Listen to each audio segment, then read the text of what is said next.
de alimentos, que es algo que está acá en el medio ambiente, influye en la dieta. La genética ciertamente influye en la predisposición de acumular energía como tejido adiposo. O sea, todo esto está relacionado con todo lo otro. Y ahí viene la discusión, ¿dónde ponemos las flechas y los cuadraditos? ¿Cómo hacemos para explicar en un modelo conceptual la interacción entre todos estos componentes? Y eso hasta ahora creo que sigue siendo un problema bien difícil, porque simplemente uno puede hacer modelos muy complejos, pero no necesariamente son útiles, y no necesariamente cuando más complejo, más claramente definen la realidad. Este es un modelo complejo y que es real, no es un chiste, es un modelo real, hecho en Londres por un grupo de expertos hace unos años, que describe el problema de la obesidad en toda su complejidad. Ciertamente lo que hacemos habitualmente nosotros es tomar unos pocos componentes de este modelo y ponerlo en un cuadro un poco más reconocible que esto. Sin embargo, desde el punto de vista de la computación, de la simulación matemática, es posible poner prácticamente todos estos componentes en un modelo, siempre y cuando uno tenga alguna información sobre su asociación real. Y este es uno de los métodos alternativos de tratar de entender y describir la realidad de la epidemia de obesidad. Tenemos otro punto que va en la dirección opuesta, de simplicidad. Y yo este gráfico lo muestro, usted lo habrá visto en alguna otra presentación mía. En términos de intervención, esta pregunta dice: ¿cuántas conductas necesitamos cambiar para tener un impacto en nuestra prevención? Lo ideal es un mínimo de conductas con un máximo de impacto. O sea, lo ideal sería acá: máximo de impacto con un mínimo de conducta. Que alguien cambie una conducta alimentaria, por ejemplo, y eso sea suficiente para bajarle el peso si tiene sobrepeso. Un ejemplo de esto, por ejemplo, es tabaco, ¿no? Tabaco, la persona tiene que dejar de fumar. Eso es un cambio de conducta, no tiene que hacer ninguna otra cosa. Es un cambio de conducta difícil, lo sabemos, pero el impacto es que esta persona deja de sufrir los efectos adversos del tabaco. Por supuesto, hay un efecto residual dependiendo de los años que fumó, pero eso es otra historia. Otro es sodio. Aquí ya la cosa es más compleja, pues si la persona cambia una conducta, que es no poner sodio en la mesa, todavía sabemos que hay mucho sodio en los alimentos procesados y que la persona no tiene ningún control. Y viceversa. El sodio se usa de muchas maneras diferentes, y no usar sodio para salar un alimento procesado no quiere decir que no haya sodio en otro componente que no sea cloruro de sodio.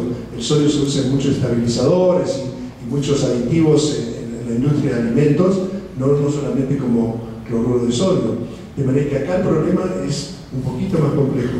Y si vamos a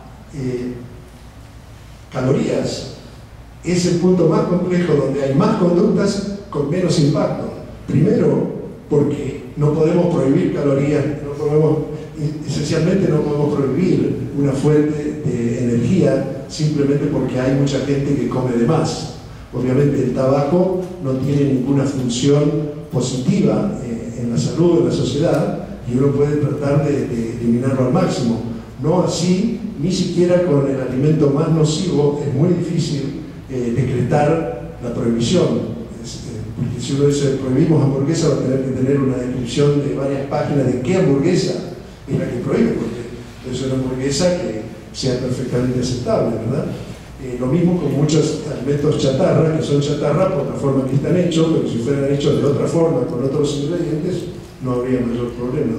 O sea que actuar en este punto requiere muchísimos cambios de conducta, muchas de ellas pueden o no tener efecto. Si yo empiezo a comer un poco menos de calorías porque tengo sobrepeso, eso no garantiza que baje peso. Puedo dejar de caminar o espontáneamente, instintivamente gastar menos energía y mi peso va a seguir igual que antes.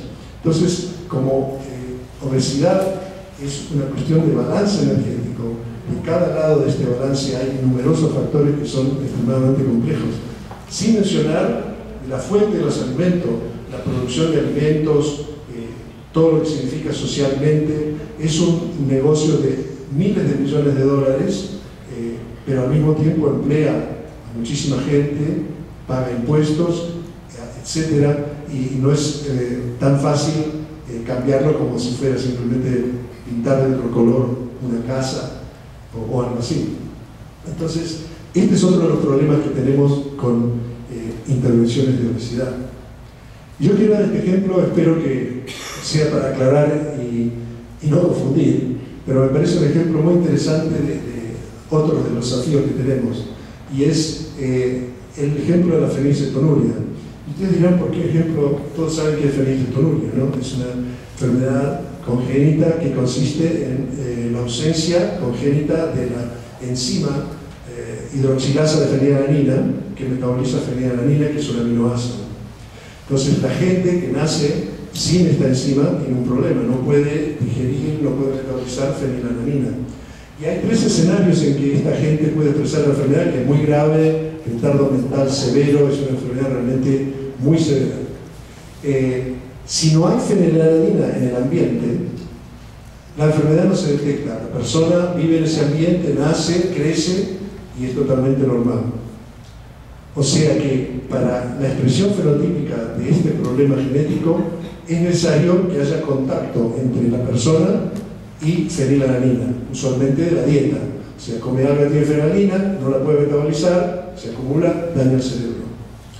El otro escenario es que haya fenilalanina, entonces sí, la persona sufre las consecuencias de no tener la enzima, expresa la fenilcetonuria, retardo mental, etc. La tercera posibilidad es que haya fenilalanina en el medio ambiente, pero que haya una intervención preventiva. ¿En qué consistiría la intervención preventiva? En remover la fenilalanina de ese sujeto.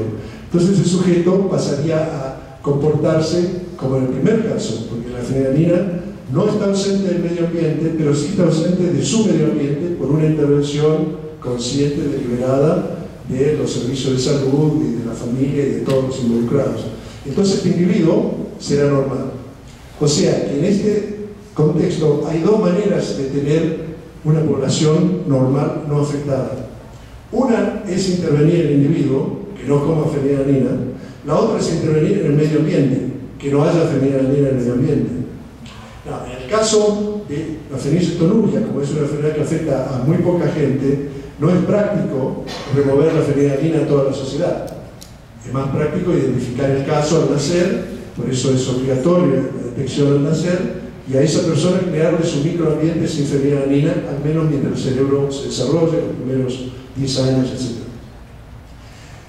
En obesidad, el fenómeno es un poco más simple porque hay muchos los que sufren la obesidad o están a riesgo. Básicamente todos estamos a riesgo de sufrir exceso de peso en algún momento de nuestra vida. De manera que aquí la intervención en el medio ambiente es mucho más práctica, porque ahí estás interviniendo para todos, los que ya tienen obesidad y los que tienen riesgo de tenerla en el futuro. Acá la mejor de estas intervenciones sería esta: sacar la fenilalanina del ambiente, porque en vez de unos pocos por 100.000, hay 70% en Estados Unidos que son obesos, y los otros 30% estamos a mayor o menor riesgo de potencialmente ganar peso.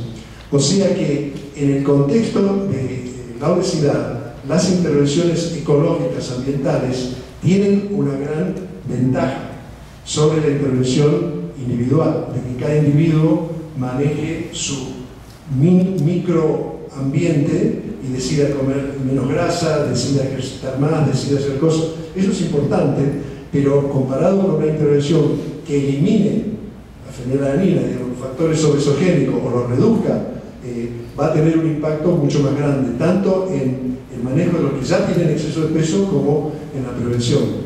Por eso en los últimos años, tal vez en la última década, se ha venido insistiendo cada vez más en intervenciones ecológicas, cambiar el medio ambiente, cambiar la disponibilidad de nutrientes que se consideran son riesgo de obesidad, reducir el consumo de ciertos nutrientes asociados a obesidad como azúcar refinada, etc. Aumentar la presencia en el medio ambiente de factores que pueden ayudar a prevenir la ganancia de peso. ¿Cuál es la desventaja de este enfoque? Es que, claro, cambiar el medio ambiente es mucho más complejo. Y ese es otro punto importante a considerar.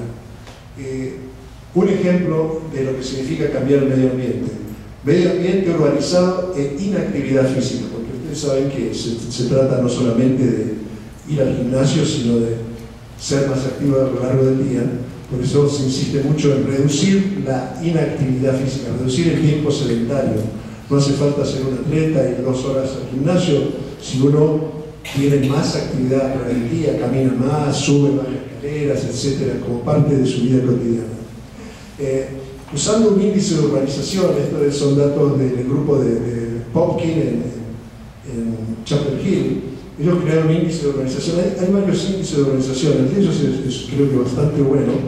Ellos usaron datos de numerosos, como de 30 países, para ver cómo se asocia el índice de urbanización con el porcentaje de inactividad física. Y ustedes ven que hay una relación muy armónica, hombres y mujeres. Cuando más urbanización hay, más inactividad física. Esto a nivel internacional, no importa de un país u otro país. Cuando más urbanizado esté una ciudad o una población, hay más porcentaje de tiempo diario que es de inactividad física. Entonces, ¿cómo intervenimos ecológicamente para que esta población reduzca su tiempo sedentario? ¿Cómo cambiamos, cómo desurbanizamos una ciudad? Es muy difícil, si no imposible. Entonces podemos decirle a esta persona: mire, usted como vive en un medio urbano va a tender a tener mucho tiempo sedentario, trate de combatirlo. Pero ahí ya entonces salimos de la intervención ecológica a la intervención individual, ¿no? Le decimos: hay mucha fenilalanina en el medio ambiente, usted no coma fenilalanina o no coma proteínas. De manera que las intervenciones que se planean como ecológicas en muchos casos terminan siendo condicionadas por la necesidad de tener una intervención también individual, porque es muy difícil cambiar algunos aspectos ecológicos. Por ejemplo, la urbanización es una tendencia histórica y yo creo que va a ser muy difícil cambiarla. Hay esfuerzos para desurbanizar, en general en los países desarrollados, irse de las megaciudades hacia otros lados, trabajar, vivir más cerca del lugar de trabajo, etcétera. Y hay muchas de estas cosas que son positivas, pero como modelo de intervención son extremadamente complejas de implementar.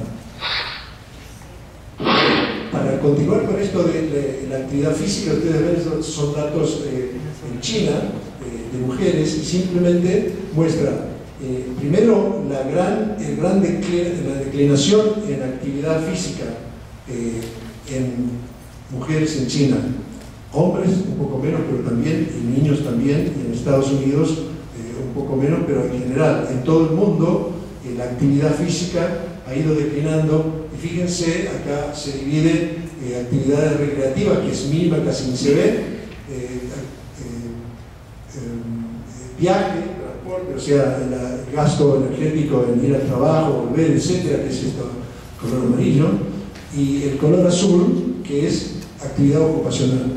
O sea, casi toda la declinación de la actividad física en países que tienen datos sobre esto es debido a declinación en actividad durante el trabajo. La gente simplemente gasta menos energía, cualquiera sea el trabajo que hace, si vive en un área urbanizada. Y ahí tenemos otro problema importante, porque si queremos cambiar el medio ambiente, tenemos que cambiar el tipo de trabajo. Tenemos que encontrar una forma de que la gente que gasta poca energía en su trabajo gaste más energía aunque no la necesite. Y eso es bastante difícil. Nosotros hemos trabajado en las reservaciones indígenas, por ejemplo, en Estados Unidos, que tienen mucha obesidad, y casi las reservaciones más grandes, casi todas tienen casinos muy grandes, porque el juego es ilegal en Estados Unidos, excepto en algunos lugares como Las Vegas. Entonces, en las reservas tiene su casino para que la gente no india, la gente blanca, venga a jugar ahí. Son casinos enormes y van con carritos motorizados, los empleados llevando implementos, cosas para mantener las máquinas tragamonedas, bebida, en carritos motorizados van por adentro. Entonces nosotros la intervención que hicimos fue sacar el carrito motorizado y hacerlos caminar. Es una forma de aumentar el gasto energético del trabajo. Pero claro, imagínense que eso requiere un consenso complejo. Desde el que fabrica el carrito motorizado, que va a tratar de no perder su cliente, hasta la gente que tiene sobrepeso y no tiene ganas de caminar 10 kilómetros por día, hasta los costos extras que pueden involucrar, más tiempo para hacer la misma actividad, etc. O sea, cambiar el medio ambiente en este sentido también requiere un consenso complejo. Pero ese es el punto de más ganancia potencial. Imagínense en este caso 800 empleados, 1000 empleados en un casino que súbitamente sube su gasto energético diario en un 20% o 25%, sin tener una necesidad de una decisión voluntaria directa, sino simplemente porque ahora tienen que caminar y esa es la regla y tienen que cumplirla. Otro ejemplo es el medio ambiente alimentario y el consumo excesivo de calorías. Nosotros sabemos que hay una situación que facilita el consumo excesivo de calorías, comida chatarra, y este es simplemente un ejemplo: el crecimiento en el mercado de alimentos procesados según el ingreso per cápita del país. Los de alto ingreso, el crecimiento es bajo; los de ingresos bajos y medianos, el crecimiento es alto. O sea, el crecimiento en el mercado de alimentos procesados ocurre principalmente, y ha venido ocurriendo desde la última década, en países pobres y medianos. Y es lo que las empresas multinacionales llaman emerging markets, mercados emergentes, ahí donde todavía no está saturado. Entonces hay oportunidad de llegar primero y capturar un margen del mercado más grande. En Estados Unidos el mercado está saturado. La compañía ahí compite por el color de su envase o porque hay un regalito adentro. Eso es una lucha por un margen de 1 o 2%, porque el mercado ya está saturado y en algunos casos está ligeramente declinando. Mientras que en países en desarrollo todavía el mercado está muy abierto y ahí es donde concentra sus esfuerzos. Eso es un factor ecológico muy dramático. Los supermercados, sabemos que, como ven acá, Argentina, Brasil, Chile, Guatemala, México, 30 a 70% de las calorías diarias se consumen a través de compra en un supermercado. De manera que el rol del supermercado es muy clave. En Estados Unidos esto ocurre de hace años y los supermercados ya están coordinados de hace décadas con los productores para decidir dónde poner los alimentos, cuál ponerlos más prominentemente, si ponerlos en un estante bajo o alto. Está todo calculado al milímetro. De vuelta en países de desarrollo, esto son estrategias de mercado que están simplemente emergiendo, pero que tienen un impacto potencialmente muy grande. Y digo potencialmente porque todavía sabemos poco, hay pocos datos concretos acerca del impacto de este. Hay un estudio que es un estudio muy pequeño en la ciudad de Guatemala, pero es interesante porque mostró, comparando el impacto de aumentar 1% compras en el supermercado en el consumo de ciertos alimentos, por ejemplo, maíz y productos relacionados, frijol, pasteles y repostería en general, y otros altamente procesados. Y ustedes ven que en general aumentar el porcentaje de compra en un supermercado tiende a reducir el consumo de alimentos tradicionales, maíz y frijol, a expensas de aumento en el consumo de pastas, confecciones y otros alimentos procesados. Es un pequeño estudio, pero estudios como este habría que hacerlo en gran escala en muchos países. Las empresas alimentarias tienen estos estudios. Hablábamos hoy de la empresa Nielsen, que hace encuestas alimentarias muy detalladas, pero esos datos no están disponibles ni para científicos o para el público general, solo para las compañías. Esos datos no son compartidos y Babcock y otros, y ahora en un consorcio que hemos formado, estamos luchando para que no nos regalen los datos. Estamos dispuestos a pagar y no son baratos, pero que sí compartan la información que tienen sobre los patrones de consumo de la gente, para que los científicos, investigadores, la podamos usar no solo para ver cómo vendemos más productos, sino para evaluar el impacto que tiene en la salud de la gente.